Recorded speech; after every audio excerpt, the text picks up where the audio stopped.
je vais vous expliquer le fonctionnement de cette machine, qui est, je tiens à vous le dire pour l'instant, en panne. Vous n'êtes pas sans ignorer qu'hier, on a retrouvé le corps de M. Éviard dans les lieux. Et vous n'êtes pas sans remarquer aussi que les jours passent, mais c'est toujours hier qu'on a retrouvé le corps de M. Éviard. Mais le temps n'a pas d'importance en fait. Eh bien, le temps a quand même une importance puisqu'il avance, n'est-ce pas? Mais là, on voit que le compteur est bloqué en 1572. Donc, il y a un souci. Mais on y reviendra. Je vous explique le fonctionnement quand la machine marche. Vous avez d'abord le compresseur du temps qui passe. L'air du temps qui passe, l'air que nous avons ici, est compressé, n'est-ce pas, dans le compresseur, passe par l'alambic, puis va dans les stabilisateurs aériens, repasse par ce tuyau, donc en air du temps qui passe, mais compté en bar, hein, n'est-ce pas? Et ensuite, l'air comprimé ressort en air déprimé. Ici, voilà. Alors, c'est une forme d'échappement. Hein? Tout échappement est toxique. Là, attention, c'est une sorte de l'air déprimé. Bon. Là, quand nous démarrons, admettons nous démarrons, quelqu'un veut s'asseoir, mais on ne démarrera pas, n'ayez pas peur. Moi qui ai une volontaire. Non, il y avait une volontaire, peut-être. C'est dangereux, non? Non, mais c'est plus parlant, n'est-ce pas? Écoutez, en tant qu'assistante, j'ai fait longtemps l'expérience, n'est-ce pas? Et vous voyez, Bon, cela. ça pas trop mal. Il y a les résultats, voyez le résultat. Non, ne vous inquiétez pas, il n'y a pas de On a pensé conflit. que c'était une chaise électrique. Comment? Et le compteur est bloqué. Oui, parce que, si je peux me permettre de vous couper, professeur, c'est à quel... ça Allez-y. fonctionne à quel... Je vais vous aider. C'est pas facile. Oui, c'est vrai qu'il faut monter dessus. Voilà. Je peux appuyer, non? Oui, Non. vous pouvez. Non. Oula, comme vous voulez. Oula. Oula. Alors, Martine, adieu, maintenant, Voilà. on pensera à toi. Alors voilà. Donc, je vais. Alors, on va faire. Mais mes pieds là, non? Oui, c'est le repose-pied, c'est fait exprès. Ici, vous avez la manette là, et là, le stabilisateur ici, temporel. Et maintenant, La manette, je vais vous glisser le casque, n'est-ce pas? C'est pas la moto. Hop, voilà, ça va? Ça ne vous fait pas mal? Êtes-vous bien? Ça va. Ça va, très bien, parfait. Bon, normalement, il y a la sang. Vous en mettez. Hein.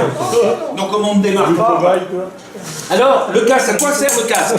Le casque sert à protéger des turbulences temporelles de l'histoire. Parce que dans l'histoire, il y a des chaos. Hein, il y a beaucoup de chaos, donc ça protège. Et puis là, le casque auditif est un capteur, n'est-ce pas, des phrases et des mots perdus. Beaucoup de mots, des phrases en l'air. Hop, on les retrouve dans le temps. On croit que tout n'est pas perdu. On dit que les écrits restent, les paroles s'envolent. Eh bien, moi, j'ai le capteur pour les retrouver. Donc, là, on dit que l'on démarre, mais on ne le fait pas, ne vous inquiétez pas. Donc, vous avez le remonte-siècle. Hein, la machine est bloquée, n'ayez crainte. Donc voilà, ce n'est pas un œuf qui est cuit, c'est le départ dans le temps. Donc, le remonte-siècle n'est pas d'une grande... Voilà. Le remonte-siècle n'est pas, bien sûr, comme le nom l'indique, un remonte-siècle. Donc ça monte un siècle. Mais on veut une année précise, comme 1572. Le stabilisateur permet, vous voyez, de régler l'année, l'arrivée, les mois et les heures. Vous avez ici le baromètre des tempêtes de l'histoire. Hein, comme une personne m'a fait remarquer, il y a toujours le temps pluvieux, hein, donc il faut faire attention. Là, vous avez plus que ça, la lampe. Oui, la lampe radar des trames temporelles. Et maintenant, je vous explique comment ça fonctionne. Quand on met la machine en route, Bien, professeur, mettez-la en route. je la mets en route, voilà. Bien sûr. Ne vous inquiétez pas, vous n'allez pas partir. Non. Voilà. Alors, vous avez la lampe qui dématérialise ou démoléculaire. Dit démoléculaire, c'est-à-dire que cette lampe permet d'enlever l'énergie statique. Et vous n'êtes pas sans ignorer que qu'est-ce qui fait que toutes nos molécules font que nous sommes ce que nous sommes et que nous ne passons pas à travers la matière, c'est l'énergie statique. L'énergie statique tient les molécules. Autrement, nous passerions comme des billes, un sac de billes qui s'ouvrirait, on tomberait à travers la matière. La matière ne serait que fantomatique. Hein? Alors, on se dématérialise totalement. Notez l'outil.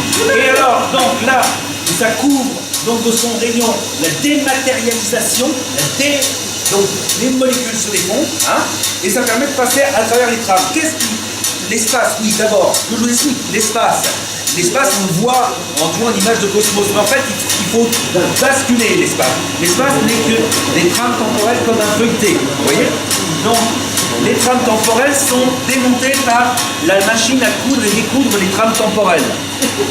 Elle découpe, donc la machine s'enfonce, les molécules font qu'on est dématérialisé et on descend à travers les trames temporelles.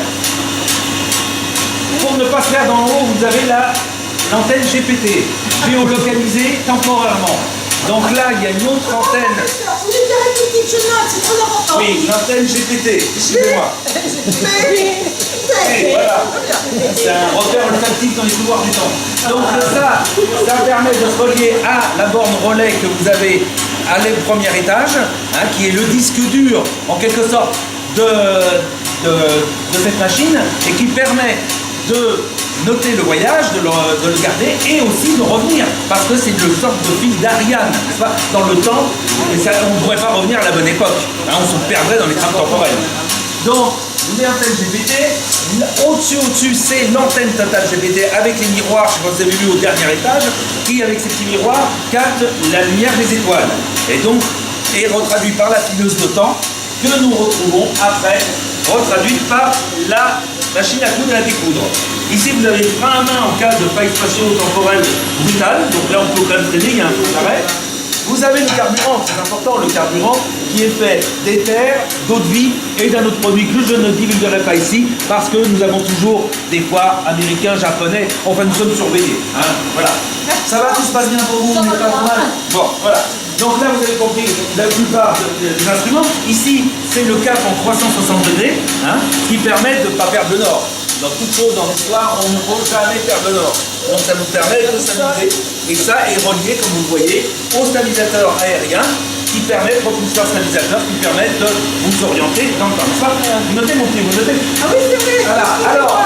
Moi, je suis tellement ébahie, n'est-ce pas? Explodie, n'est-ce pas? Explodie. Donc voilà, là vous avez le bloc moteur, là aussi la partie avec le rotor stator, hein, n'est-ce pas, qui fait en même temps l'électricité. Est-ce que l'on entend le tac, tac, tac, et les heures qui passent, bien sûr, en accéléré, du temps qui passe. Alors, quand là, normalement, on a fait le voyage, on atterrit, les stabilisateurs s'éteignent, le compresseur du temps qui passe, et à la fin, vous allez entendre sonner l'heure d'arrivée. Ce qui se passe là, bougez pas. Là, vous avez l'heure de départ, l'heure d'arrivée, et là, à cet endroit-là, on peut voir qu'il est bloqué en 1572, et là, j'en reviens à ce que je vous expliquais au tout début, qui fait partie de l'enquête qui se passe dans ce château, parce que normalement le compteur aurait dû, avec M. Éviard quand il est revenu à notre époque, devrait noter 2019, n'est-ce pas? Hein? Eh bien non, 1572. Donc ça prouve qu'il est certainement revenu de cette époque, mais que la machine à recoudre le temps ne l'a pas fait. Or, c'est une catastrophe, car si la machine ne recoupe pas les trames temporelles, nous avons une sorte de terrier, un trou temporel, où toutes les époques peuvent se télescoper. Et quelqu'un a pu peut-être suivre M. Pierre Éviard. Je suis complètement peiné de sa disparition, et en même temps, je vous dis, j'ai un espoir. J'ai peut-être un espoir, mais je ne peux pas en dire plus. Peut-être il nous faudra 1 an, 2 ans, 3 ans avant de trouver la solution. On compte sur vous d'ailleurs pour mener l'enquête. Parce que l'effet de ce trou temporel est vraiment flagrant dans ce château. Avez-vous remarqué que c'est toujours hier que M. Pierre Éviard a été retrouvé? Et pourtant, nous tous, nous vieillissons, hélas, de jour en jour. Par contre, le trou temporel est ici même dans ce château, puisque c'est toujours hier. Même si on fait l'enquête, que les gens trouvent d'énigmes, pensent avoir trouvé une solution, nous revenons toujours à hier, Pierre Éviard est mort. Donc, il y a un trou temporel déjà bloqué, ici. Mais il risque de se déchirer, ce tissu du temps risque de se déchirer. Et qui sait, s'étaler au-delà du château, à la ville de Ducet, et plus encore. C'est pour ça que le temps est compté après les problèmes climatiques, après les trous dans la couche d'ozone. Nous pouvons dire que nous avons un trou dans le tissu temporel. Voilà. Si vous avez des questions, n'hésitez pas. Bon. Madame, peut-être vous en avez marre d'être dans la chaise. Le voyage s'est-il bien passé? Ça a été. J'en sors vivant, c'est déjà bien. Oui. La main, ça va? Ça ira. Voilà. Bon, merci. Je vous en prie. Pour le voyage. Le voyage dans le temps. Merci bien. Et si vous avez des questions, et si n'hésitez pas. Si vous voulez faire une photo en étant assis dans la machine.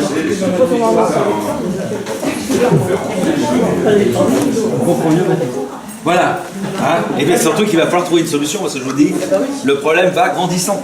Bah oui. Bon, eh ben merci. Merci d'avoir participé.